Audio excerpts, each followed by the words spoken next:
Hello students, मैं आशा करती हूँ कि आपने ये वीडियो सीरीज का पार्ट 1 जो है वो देख लिया होगा। अगर आपने इसे मिस किया है तो उसका लिंक डिस्क्रिप्शन बॉक्स में मिल जाएगा या आई बटन पर क्लिक करके भी आप उसे देख सकते हैं। तो अब शुरुआत करते हैं इस सीरीज का पार्ट 2, जहाँ पे 10 क्वेश्चन आंसर्स जो है हम डिटेल में समझेंगे।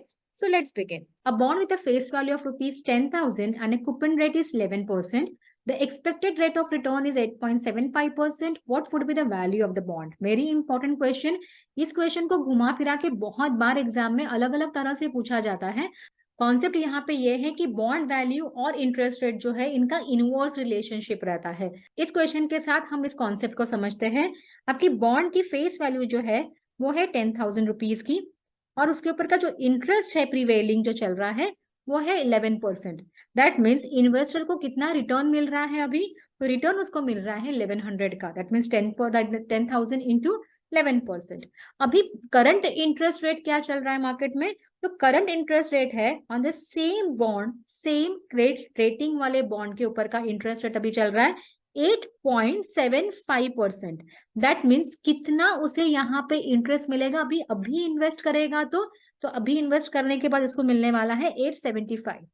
पहले के जो बॉन्ड्स थे उसके वो 11% के थे, और करंट बॉन्ड जो मार्केट में अवेलेबल है सेम क्रेडिट रेटिंग के वो है 8.75% के। कौन सी बॉन्ड ज्यादा वैल्यूएबल है? तो पहले वाले बॉन्ड जो है वो ज्यादा वैल्यूएबल है। अगर ये 10 साल के बॉन्ड है तो 10 साल तक मुझे 1100 मिलेगा, जबकि करंट रेट के हिसाब से मुझे 875 मिलेगा। तो मतलब मार्केट में या इकोनॉमी में जब इंटरेस्ट रेट घटता है तो जो पहले के जो बॉन्ड्स है वो ज्यादा एक्सपेंसिव हो जाते हैं, ज्यादा वैल्यूएबल हो जाते हैं, ज्यादा अट्रैक्टिव हो जाते हैं।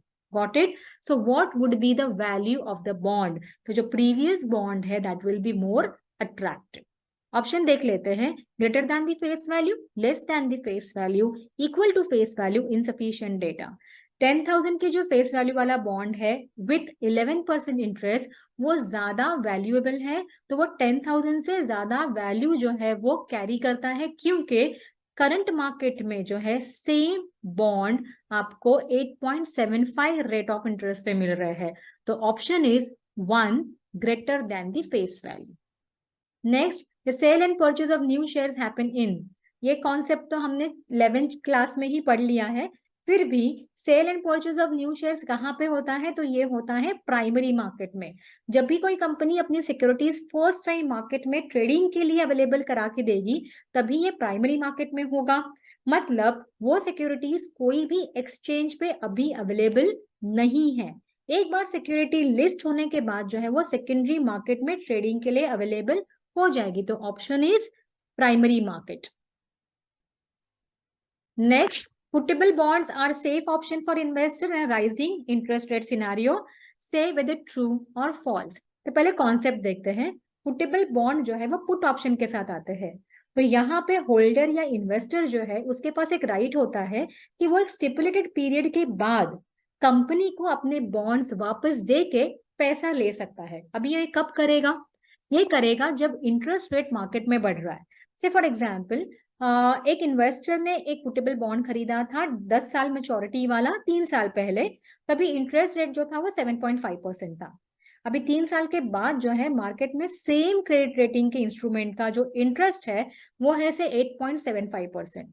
तो 7.5% में से खरीदा था 10 साल की मेच्योरिटी वाला, लेकिन 3 साल हो गए और लॉक इन पीरियड भी खत्म हो गया है। और अभी मार्केट में प्रिवेलिंग इंटरेस्ट रेट जो करंट इंटरेस्ट रेट चल रहा है वो है 8.75%। अभी दिमाग की बत्ती जलेगी किसके? इन्वेस्टर के। तो इन्वेस्टर अभी क्या करेगा? तो इन्वेस्टर कंपनी को अपने पहले वाले जो बॉन्ड्स है उसको वापस कर देगा, कैश ले लेगा, और दूसरे बॉन्ड जिसका 8.75% इंटरेस्ट है वो बाय कर लेगा। मतलब अभी राइजिंग इंटरेस्ट रेट सिनारियो है, दैट मीन 7% से या 7.5% है, 8.75% है। तो पुटेबल बॉन्ड यहाँ पे सेफ और ज्यादा एडवांटेजेस, ज्यादा अट्रैक्टिव साबित हो जाएंगे। तो ऑप्शन इज ट्रू।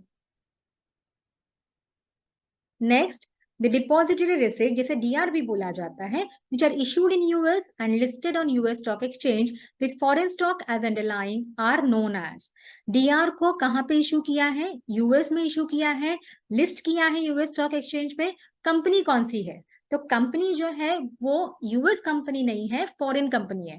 तो इंडियन कंपनी हो सकती है, सिंगापुर कंपनी हो सकती है, यूके की कंपनी हो सकती है, ऑस्ट्रेलिया की कंपनी हो सकती है, लेकिन उन्होंने जो इंस्ट्रूमेंट इशू किए या सिक्योरिटीज इशू की है, अपने कंपनी के स्टॉक के सामने सिक्योरिटीज इशू की है, वो इशू की है यूएस में, और यूएस के जो इन्वेस्टर्स है वो स्टॉक्स बाय कर सकते हैं। जैसे इंडिया की बात करूं तो इन्फोसिस है या विप्रो है या एचडीएफसी बैंक है, इनके जो शेयर्स है वो यूएस में लिस्टेड है in the form of DR. तो जो डीआर यूएस में इशू होते हैं फॉरेन कंपनी के स्टॉक के, उनको बोलते हैं अमेरिकन डिपॉजिटरी रिसिप्ट, एडीआर। तो ऑप्शन देखते हैं, ADR that is American depository receipt.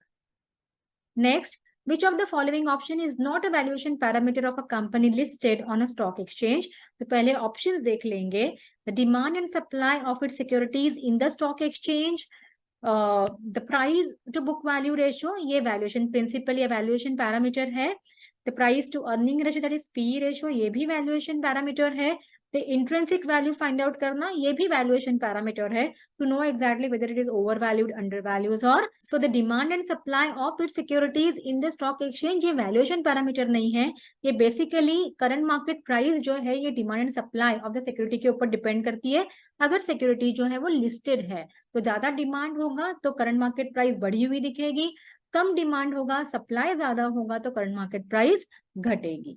तो option is demand and supply of securities in the stock exchange, and this is not a valuation parameter. The formula for calculating the current yield of a bond is, formula देखने के पहले देखते हैं कि current yield का मतलब क्या है। तो current yield of a bond ये मेजर करता है कि expected return from a bond कितना है। फॉर एग्जाम्पल, एक बॉन्ड की फेस वैल्यू ₹100 की है और आपने मार्केट में इसको खरीदा है ₹102 में, तो और उसका जो इंटरेस्ट रेट है से 10% का है। तो अभी करंट यील्ड फॉर्मूला क्या कहता है कि आपको इंटरेस्ट कितना मिल रहा है, दैट इज 10%, डिवाइडेड बाय आपने कितने में खरीदा 102 में, मल्टीप्लाइड बाय आप 100 करो, क्योंकि यील्ड जो है हमेशा परसेंटेज में डिनोट होता है। तो आपका जो फॉर्मूला आएगा वो आएगा coupon, that means interest rate, divided by current price of the bond, not face value of the bond. Current price is 102 into 100. The formula for calculating current yield is coupon divided by current price of the bond. Next, why are yield on government bonds usually lower than that of a corporate bonds? आपको पता है government जो है ये जब भी bond issue करती है तो ये बॉन्ड के रेट ऑफ इंटरेस्ट जो कॉर्पोरेट बॉन्ड के रेट ऑफ इंटरेस्ट से यूजुअली कम रहते हैं। रीजन क्या हो सकता है? मेजर रीजन यहाँ पे यह है कि गवर्नमेंट अपने इंटरेस्ट पेमेंट के ऊपर या प्रिंसिपल पेमेंट के ऊपर कभी भी डिफॉल्ट नहीं करेगा। अगर गवर्नमेंट के पास पैसे कम है तो government can print money and government can repay its debt obligations, फिर वो इंटरेस्ट के फॉर्म में हो या प्रिंसिपल के फॉर्म में हो।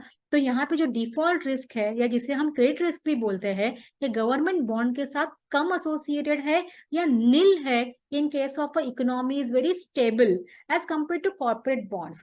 कॉर्पोरेट में कभी भी कोई एक क्रेडिट इवेंट आ सकता है, कोई प्रॉब्लम आ सकता है, और अच्छे अच्छे कंपनीज भी अपने बॉन्ड पेमेंट के ऊपर या इंटरेस्ट या प्रिंसिपल अमाउंट के ऊपर डिफॉल्ट कर सकते हैं। इसके लिए गवर्नमेंट बॉन्ड ज्यादा सेफ माने जाते हैं, इसलिए जितना ज्यादा सेफ उतना कम return, more risk more return, less risk less return. तो option is government bonds carry less market risk than corporate bonds, government bond carry less credit risk than corporate bond। Market risk दोनों के लिए same है, लेकिन credit risk जिसको हम default risk बोलते हैं ये कॉर्पोरेट बॉन्ड्स का ज्यादा हो सकता है, लेकिन government bond in steady economy is less और नील के बराबर हो सकती है। तो इसके लिए ऑप्शन जो है ये बी है। थर्ड ऑप्शन भी देख लेते हैं, government is a non profit institution so it's offer lower interest rate. ऐसा कुछ नहीं है, गवर्नमेंट के पास भी कंपनीज होती है और प्रॉफिट मेकिंग कंपनीज भी गवर्नमेंट की होती है। गवर्नमेंट ऑल्सो ऑलवेज वांट और intend to have whenever it is a company it should make profit. तो ऐसा कुछ नहीं है कि नॉन प्रॉफिट मेकिंग ऑर्गेनाइजेशन रहती है, लेकिन हाँ जो गवर्नमेंट रेवेन्यू जनरेट करती है वो पब्लिक वेलफेयर के लिए यूज करती है। तो ऑप्शन है आपका government bonds carry less credit risk than corporate bonds. Next, weighted average cost of capital, इसका फॉर्मूला दिया है, weighted average cost of capital equal to cost of equity into weights of equity multiplied by cost of debt into 1 minus tax weight of debt. Actually speaking ये जो formula है वो गलत है। क्या होना चाहिए? Cost of equity into weight of equity, correct है। मल्टीप्लाई नहीं होते हुए जब भी weighted average cost of capital आप करते हो तो आप ऐड कर रहे हो दोनों के रिटर्न्स या दोनों का परसेंटेज ऑफ बर्डन, और दोनों को ऐड करते हुए आप फाइंड आउट कर रहे हो कि weighted average cost of capital क्या है। तो आंसर क्या आना चाहिए? Weighted average cost of capital equal to cost of equity into weight of equity plus cost of debt into 1 minus tax weight of debt. इसको एक एग्जाम्पल के साथ समझते हैं, बहुत अच्छे से आपको समझ में आ जाएगा। यहाँ पे इसको एक एग्जाम्पल के साथ समझते हैं। एक कंपनी है, उसका टोटल कैपिटल जो है वो 1 करोड़ का है। टोटल कैपिटल का मतलब क्या होता है?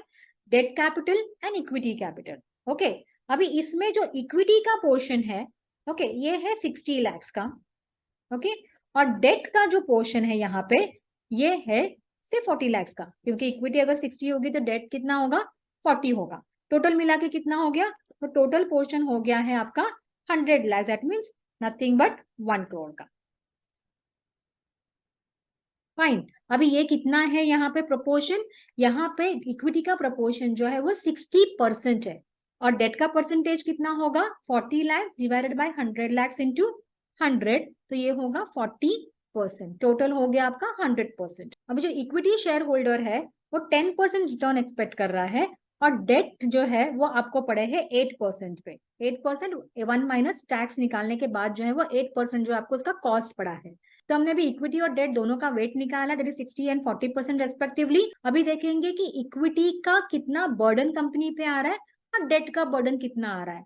तो 60% इंटू 10% हम करते हैं तो आता है 6%, और 40% इंटू 8% अगर आप करोगे तो आएगा आपका 3.2%।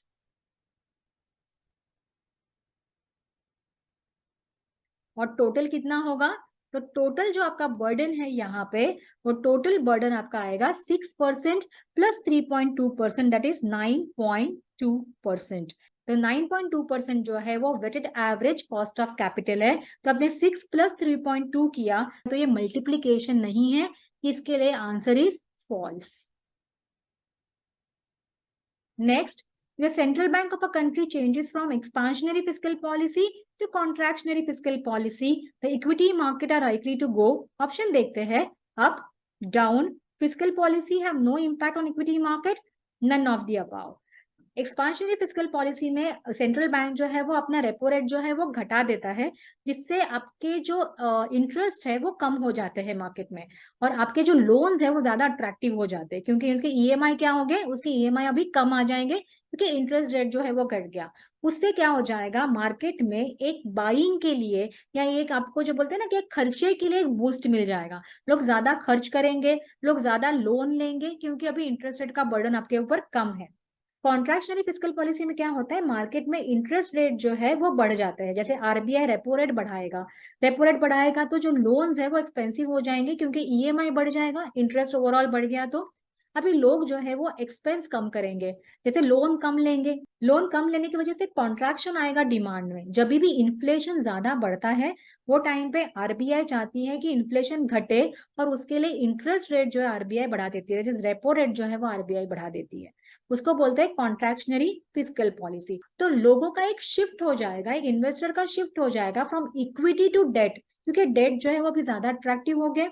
डेट इन्वेस्टमेंट है वो ज्यादा इंटरेस्ट लेंगे, मिलेगा उसके ऊपर। तो यहाँ पे एक शिफ्ट देखने को मिलेगा, इक्विटी से पैसा निकाल के डेट में इन्वेस्टमेंट होगी, और यहाँ पे जो है इक्विटी मार्केट फॉल हो सकता है, क्योंकि डिमांड जो है वो इक्विटी स्टॉक के लिए मार्केट में कम हो जाएगी। So the option is down. If the central bank of a country changes from expansionary fiscal policy to contractionary fiscal policy, the equity market are likely to go down. Next, if an investor is not able to sell his investment when desired, or it has to be sold below the intrinsic value, or there are high cost of carrying out the transaction, then this risk is called as।